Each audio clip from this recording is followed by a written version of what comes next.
Good morning दोस्त, Ravi online classes में आपका स्वागत है। इस वीडियो में हम लोग देखेंगे 12th क्लास के बायोलॉजी का most important objective one liner जो परीक्षा के लिए इम्पोर्टेंट होगा।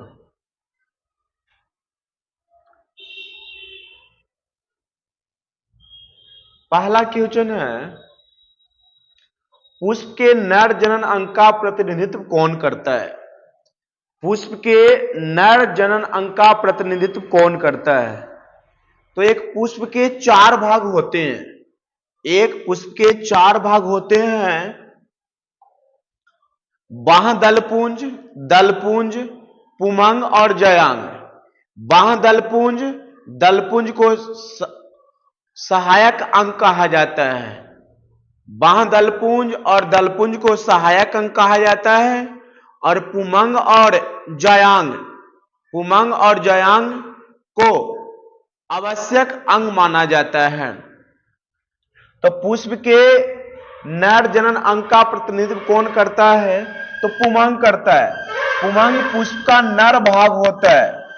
पुमंग पुष्प का नर भाग होता है। पुमंग पुष्प का नर भाग होता है।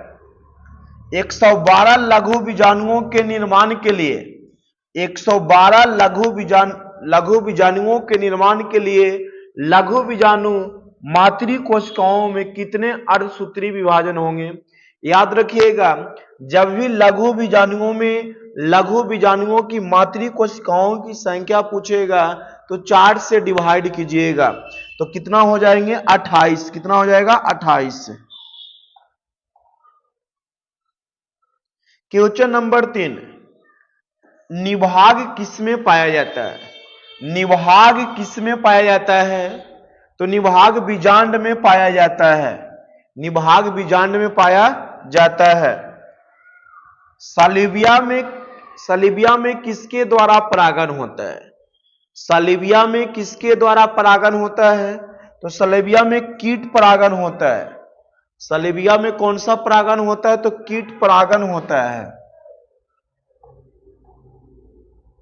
किस पौधे में जल द्वारा परागण होता है? किस पौधे में जल द्वारा परागण होता है? तो हाइड्रिला में जल द्वारा परागण होता है। और बेलिसनेरिया में भी जल द्वारा परागण होता है।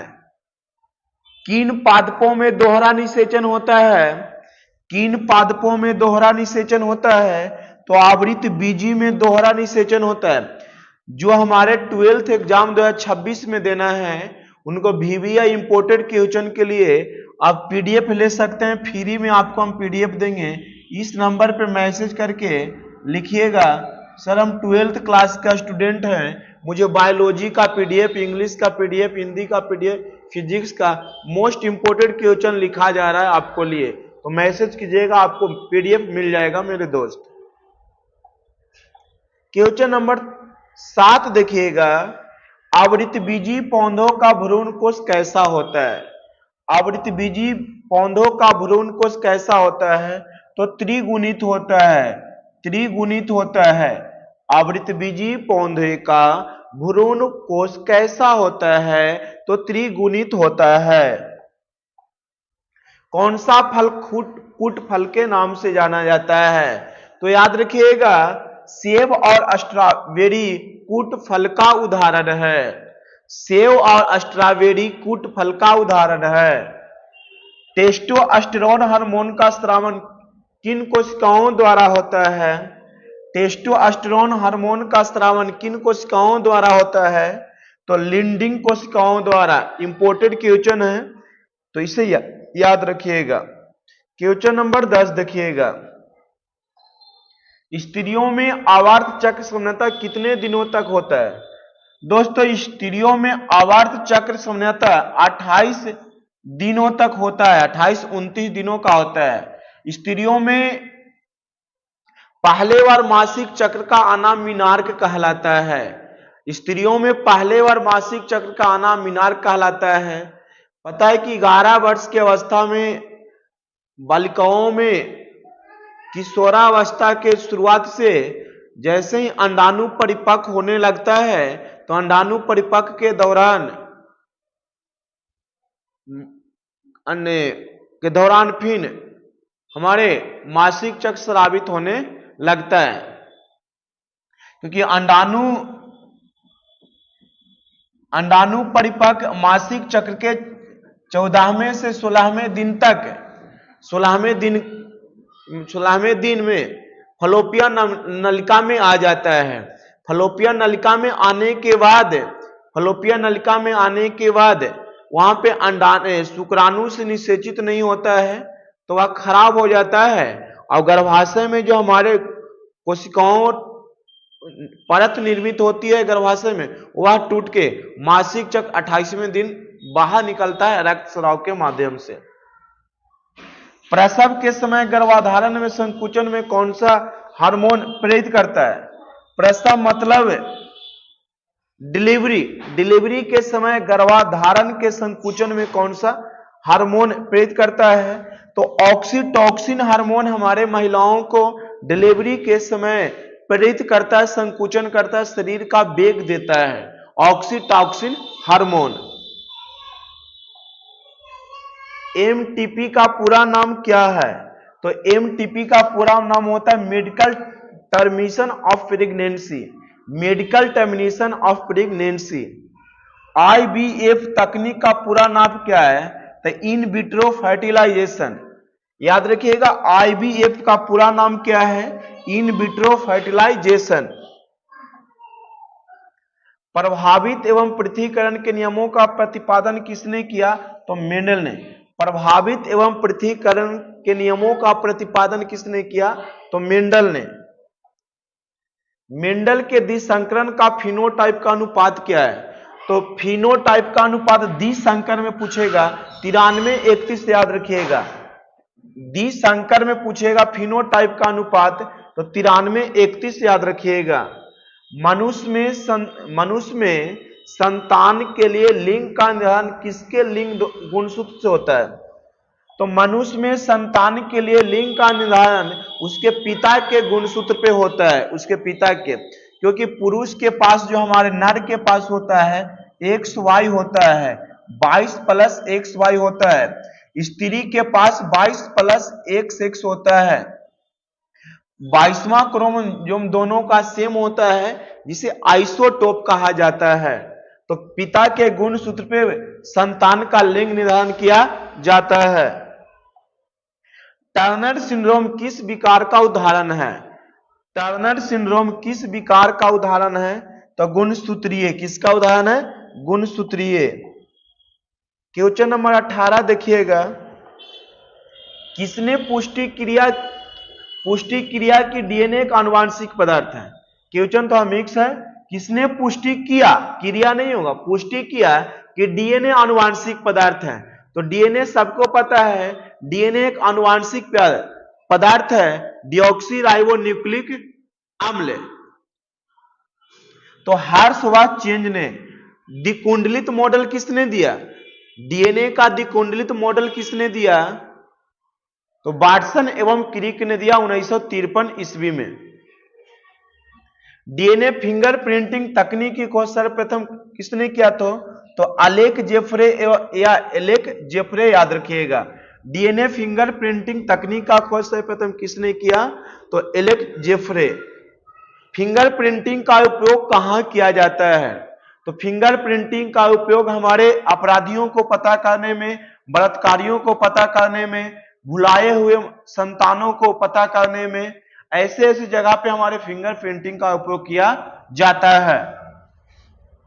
आरएनए अणु में थाइमिन का विस्थापन किसके द्वारा होता है? तो आरएनए अणु में थाइमिन का विस्थापन यूरेसिल के द्वारा होता है। किसके द्वारा होता है? यूरेसिल के द्वारा होता है।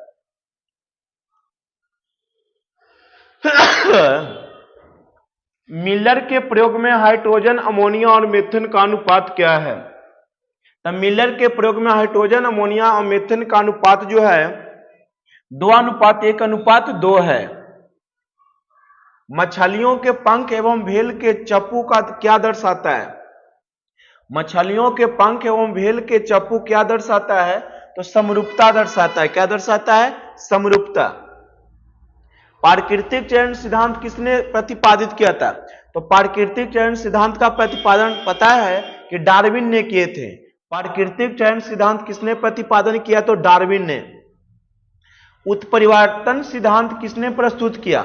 उत्परिवर्तन सिद्धांत किसने प्रस्तुत किया? तो ह्यूगो डी ब्रीज ने। ह्यूगो डी ब्रीज ने। विषाणु में आनुवांशिक पदार्थ क्या होता है? तो आरएनए या डीएनए। विषाणु में आनुवांशिक पदार्थ क्या होता है? तो डीएनए या आरएनए। डेंगू बुखार का वाहक कौन होता है? डेंगू बुखार का वाहक कौन होता है? तो मादा एंडीज मच्छर। मादा एंडीज मच्छर। टाइफाइड रोग का रोग वाहक कौन होता है? तो सल्मोनेला टाइफी। टाइफाइड रोग का रोग वाहक कौन है? तो सल्मोनेला टाइफी याद रखिएगा। बताइएगा टाइफाइड रोग का कौन सा जांच किया जाता है? तो विडॉल टेस्ट किया जाता है। कौन सा टेस्ट किया जाता है? तो विडॉल टेस्ट किया जाता है। विडॉल टेस्ट किस बीमारी की जांच में उपयोग में किया जाता है? विडॉल टेस्ट किस बीमारी की जांच में किया जाता है? तो टाइफाइड में। टीबी के टीके का नाम क्या है? तो टीबी के टीके का नाम है बीसीजी। टीबी के टीके का नाम क्या है? बीसीजी। चेचक के टीके की खोज किसने किया था? तो चेचक के टीके की खोज एडवर्ड जेनर ने किए हैं।